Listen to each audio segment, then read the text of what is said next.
Hi, my name is Jason Vines. I'm an actor, improviser, singer, sculptor, and special effects makeup artist living in Austin, Texas. So, where are you originally from? Originally, I'm from Angleton, Texas. It's a small town near the coast of Texas. If say Houston's here and Galveston's here, Angleton would be right in the middle and down a little bit. So it's just like the little Orion's belt there. It's about 25 minutes from my parents' house to the beach.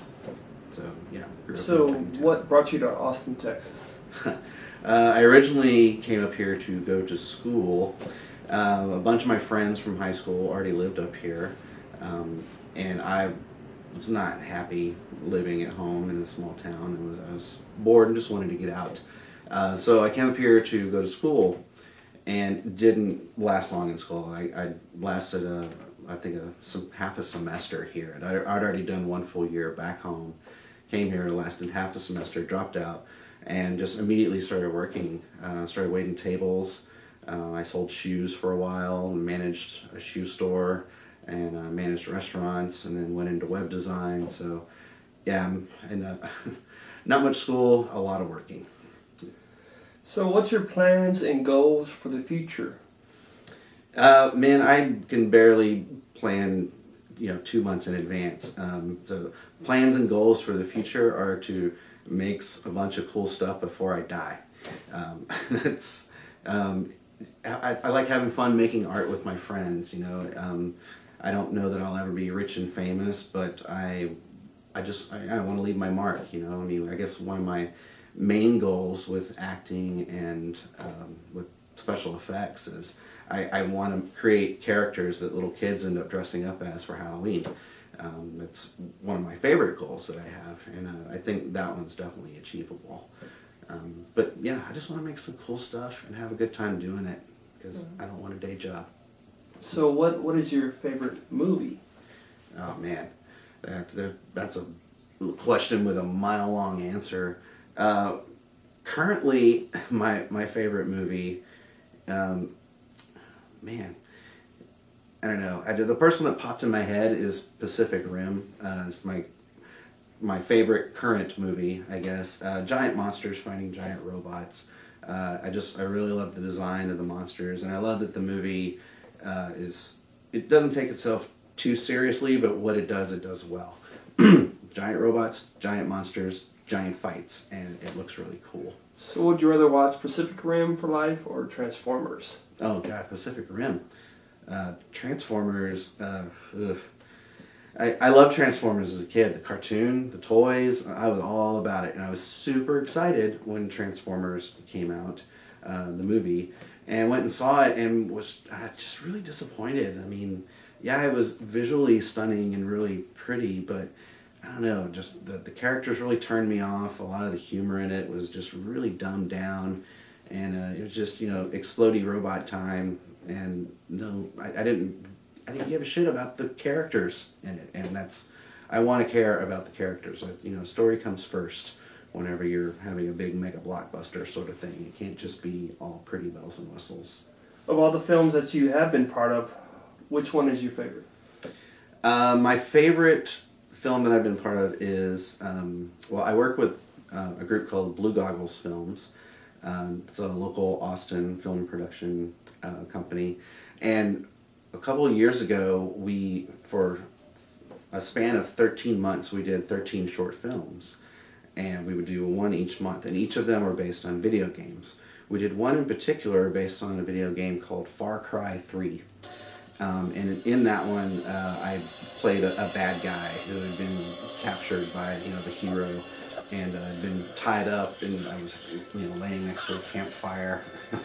And he was beating the crap out of me, and then gave this really long, intense speech about how he was going to cut me up, and then it shows what he did to me, and I put together like this skeleton with all these nasty chunks of flesh hanging off of it. The reason why I really like it is because I just think the acting is really good in it, and it's pretty convincing. Okay. If you could be in one movie from your childhood, which movie would it be? Man, one movie from my childhood. Well,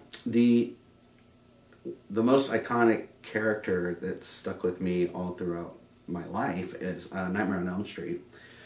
Freddy Krueger scared the crap out of me as a kid.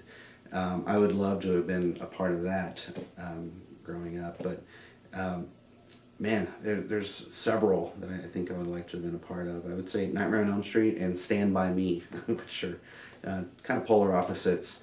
But Stand By Me was just a great film. You know, the little coming of age story, and like, you know, the story of, you know, little kids who want to go see a dead body. It's so simple. Who is your favorite actor of all time? My favorite actor of all time, man. Well, I've always said that my favorite old man actor was George C. Scott. I don't know. No one played an angry curmudgeon quite like he did, and that's just the first one that popped in my head. I mean, I don't know. Some of the other choices seem pretty obvious. You know, like Johnny Depp can kind of, you know, transform himself into anything. I don't know. I've always been a big fan of like Bruce Willis's movies, just because, you know, he plays the action hero pretty well. But no, I guess I'd say George C. Scott. I love him. He's just a cranky old man. What's your favorite type of character to play?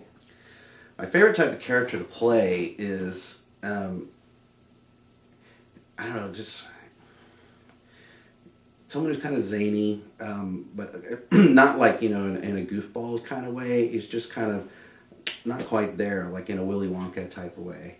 You know, he's, I don't know, he just will keep you on your toes, keep you off guard, and I don't know, surprise you, hopefully.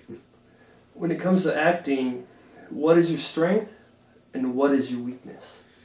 I guess my strength in acting is I'm not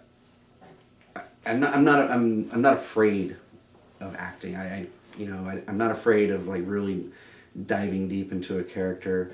I love to improvise. I guess that would be my biggest strength, is just kind of making up stuff off the top of my head in character. My weakness, memorizing lines. I'm terrible at it. It's a real struggle for me. I have to go over and over and over and over them. That's why I like improv so much, because everything I say is right. If you could act with one actor or actress who has moved on, who would it be and why? I would love to do something with George Carlin. George Carlin, yeah, a huge influence on me. I was a huge comedy nerd when I was a kid, and I had cassette tapes of a lot of different comedians, and George Carlin and Bill Cosby were like my two favorites. I love George Carlin. I didn't understand a lot of his humor until I got older. His like kind of anti-establishment sort of views on things. But yeah, I love the way that guy's brain works, and I think he's hilarious. And I think he'd have been a lot of fun to work with. If you could choose one of the three things you specialize in, be acting, doing makeup, or making props, which one would you choose and why? You can only choose one. If I can only choose one that I would want to do forever, is that the question? Mm-hmm. Okay. If I had to choose just between acting, special effects, or making props, I'd choose acting. I've been acting, you know, ever since I was little. You know, I was in all the school plays, and you know, I do tons of improv. I love being in movies. It's my favorite form of creative expression. I love acting, and especially in front of a live audience. I think it's fantastic. I love getting that feedback, making an audience laugh or cry or react in horror and disgust. You know, I love getting that reaction. So when you're creating something, do you use any kind of aids to help inspire you when creating props, statues, and so forth? For example, certain books or videos? Well, I've taken a lot of instructional videos, most of them from the Stan Winston School of Character Arts, and a few of them like from YouTube and such. But as far as the inspiration goes, it starts with a vague idea in my head, you know, or I'll have, you know, like a specific thing I want to put in, like a sculpture, for instance, You know, it may be like I have these cool set of marbles, and I'm like, oh, these make great eyes, or have this weird looking like plastic thing. I'm like, oh, this looks kind of like a piece of armor, and I'll just build a sculpture around that. If I'm trying to sculpt something specific, I'll look up reference for it. You know, just a Google image search if I'm trying to find like, you know, lizard scales, or see what like canine teeth look like, or the shape of a rabbit skull, or something along those lines. But yeah, the inspiration, I don't know, it's kind of random. I start slapping clay together and it looks like something to me, so then I refine it. Have you ever considered writing a book yourself? No, not really. I mean, I guess it's not outside the realm of possibilities, but I'm not a writer. I like creating visual things. I'm a visual artist, so I like making things that look cool to me. The only writing I've ever really done is like comedy sketches and things like that, and I do enjoy that. But as far as like an instructional book or anything like that, you know, I hadn't really thought about that. I don't think I'd be very good at it. I think I'd be much better at like maybe making an instructional video or something like that to show people how to do things. If you could apprentice under any artist, who would it be and why? Oh man, if I could go back in time and apprentice under Stan Winston, that would have been great. He was a great artist, but more than just that, he created community of artists. He was very smart in that he hired people much more talented than he to come and work for him. So like the guys that he had under him were all fantastic, brilliant artists, and that is one of the things that I would like to do, you know, going forward with special effects, especially here in Austin. I know a ton of extremely talented people that don't know each other and never get to work together. It's like, I want to bring all those people together and let's work towards one common goal and like make something really amazing that no one's ever seen before. And I think Stan Winston could teach me how to do that. Have you ever gave up on creation because you just couldn't get it right? Oh yeah, all the time. Yeah. I have a whole room back here that's littered with half-finished projects. I mean, I'll start something, and if I'm just not loving it, I'll abandon it and move on, or I'll just completely tear it down and start over. I don't know, you got to kill your darlings sometimes. You know, if it's not working, stop doing it, because I do this for fun. If it's not fun, then it's not worth it. So, do you have one that kind of stands out in your mind as being? One that I've abandoned. Yeah, the main one. Yeah, I can show it to you even if you want. Here, I'm gonna grab it. This right here. This is it, right here. This started out as a concept for a movie, and it just never quite looked right. I do like the teeth and the weird creepy blue eye, but I didn't have a big enough eye for the other one. I wanted one much bigger than the other. And I just never got a chance to come back to it, and I probably never will. It's probably just going to stay like this, or I'll just tear it down and use the clay for something else. But yeah, that's just one example of a piece that I started on, wasn't too happy with it, and just moved on to something else. Okay.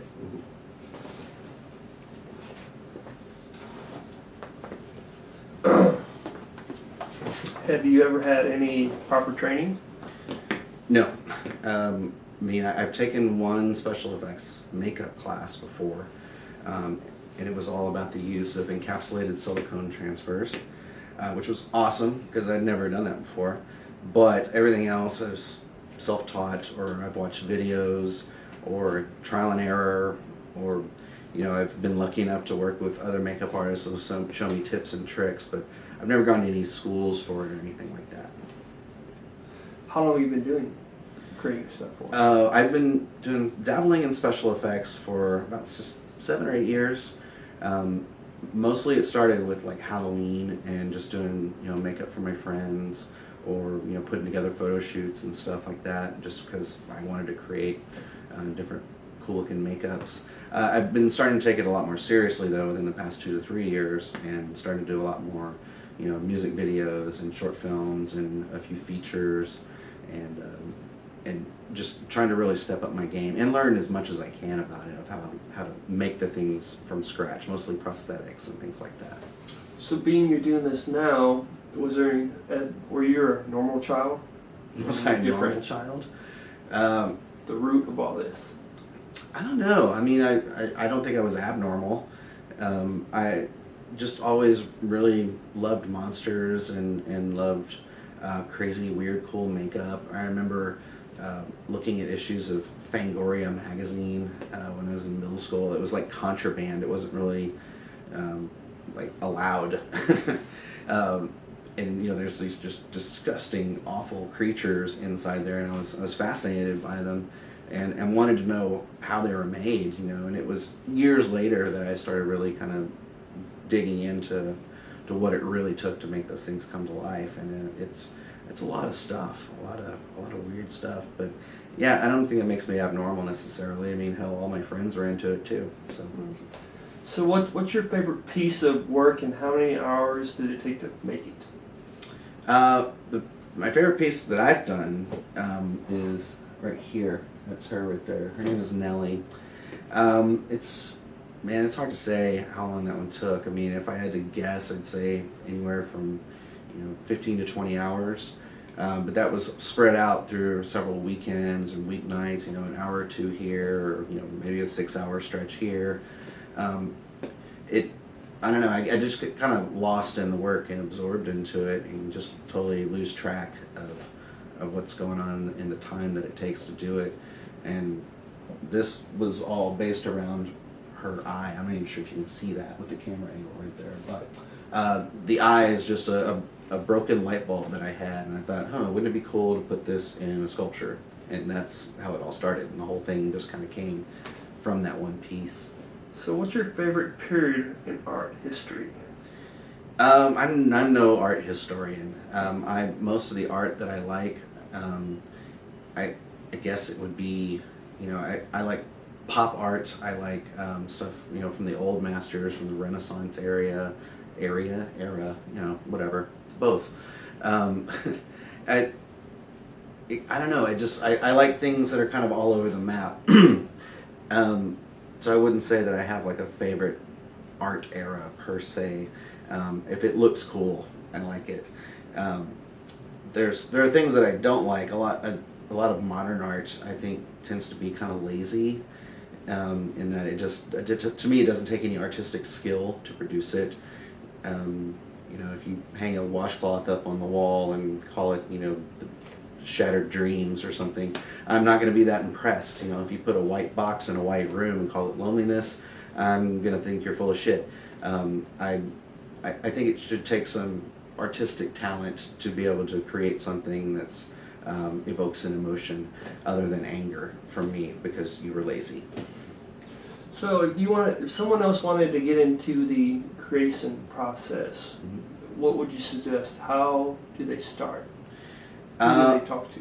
I would say to start on your own. I mean, I get approached pretty often about people wanting to know about like interning or like an apprenticeship or something along those lines, and it's a little difficult to make that happen, mainly because there's, I don't know, I mean, a lot of the artists that I know are just like me. I mean, they're working out of their house or off their kitchen table. They're working with little to no budget on any kind of movie sets that they're doing. So it really takes a lot of hours of you trying to teach yourself. And Amazon.com is filled with books on special effects.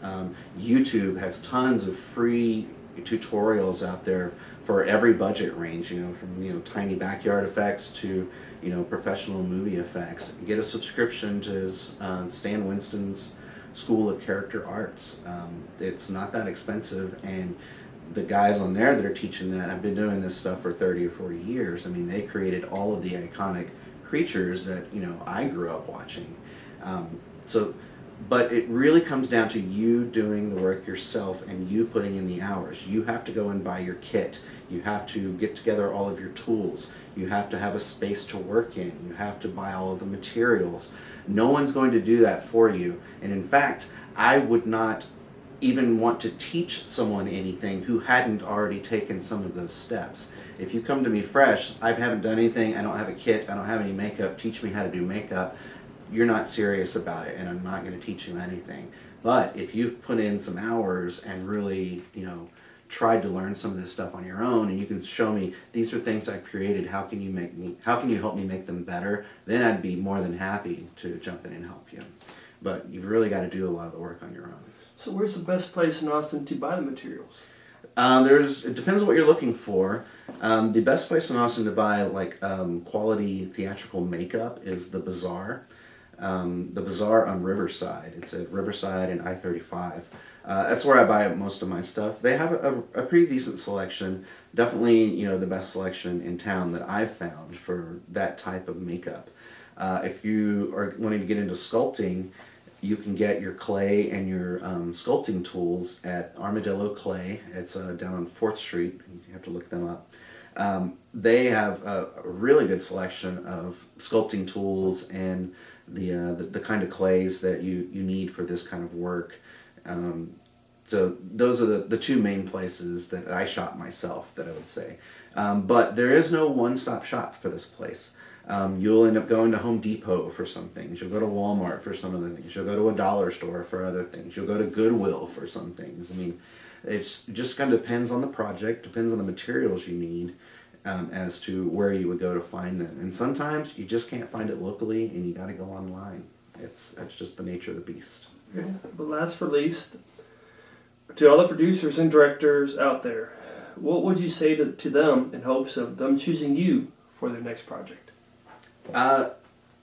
Well, if you want to make something really fucking cool and you are totally into it and need somebody who's going to have enthusiasm to match yours, I think it would be a good fit for your project. I love exciting projects that I can sink my teeth into that other people are just as excited about. I love being part of a team that is in it to fucking win it, and it's a terrible phrase, but anyway, I want to work with people that are as excited as I am about making something cool and something no one's ever seen before, and something that everyone can be proud of. So if you like my work and want somebody who's going to come in and kick ass and put in a lot of great hard hours for you, I'm your guy. All right, cool. Want to sign out or? Oh, sure. Thanks for watching. My name is Jason Vines.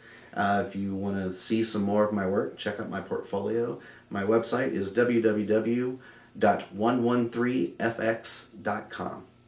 Thanks.